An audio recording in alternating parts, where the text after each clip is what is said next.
నేరాల్ని ప్రోత్సహించే పరిస్థితి నీదైతే నేరాలను అరికట్టడానికి ఇక్కడ ఉన్నది సిబిఎన్.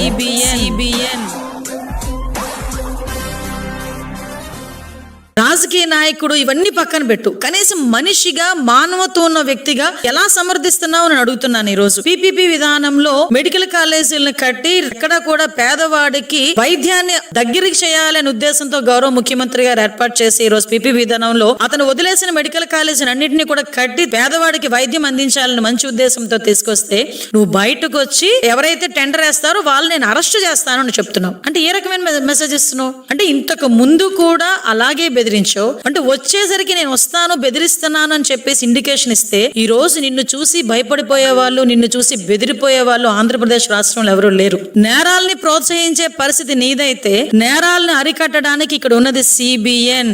దయచేసి అది గుర్తు పెట్టుకో జగన్మోహన్ రెడ్డి. నీ మనుషుల్ని ఎంతమంది పంపించి ఎన్ని భయభ్రాంతులు గురి చేయాలని చెప్పి నువ్వు చూస్తున్నావో చూసుకో. ఎలా అరికట్టాలో మాకు తెలుసు, అరికట్టడానికి ఎవరు ఇక్కడ ఉన్నారో కూడా నీకు తెలుసు. అది చంద్రబాబు నాయుడు గారు ఉన్నారు ఇక్కడ. ఇష్టానుసారంగా చేసుకుంటాము, మాకు నచ్చినట్టు ప్రవర్తిస్తాము, ఎవడో అడ్డొస్తాడో చూస్తామని మీరు అనుకుంటే రండి, మేము చూసుకుంటామని మేము కూడా సిద్ధంగానే ఉన్నాం. మా డిపార్ట్మెంట్ కూడా సిద్ధంగానే ఉంది. ఎవడు పడితే వాడు వచ్చి రోడ్ల మీదకి వచ్చి కత్తులు పట్టుకొని తిరుగుతామంటే చూస్తూ ఊరుకోవడానికి ఈ రోజు మీరు కాదు, ఇక్కడ ఉన్నది సిబిఎన్. మళ్ళీ చెప్తున్నా, ఇక్కడ ఉన్నది చంద్రబాబు నాయుడు గారు. ఎట్టి పరిస్థితుల్లో లా అండ్ ఆర్డర్ విషయంలో రాజీ పడే ప్రసక్తి లేదు.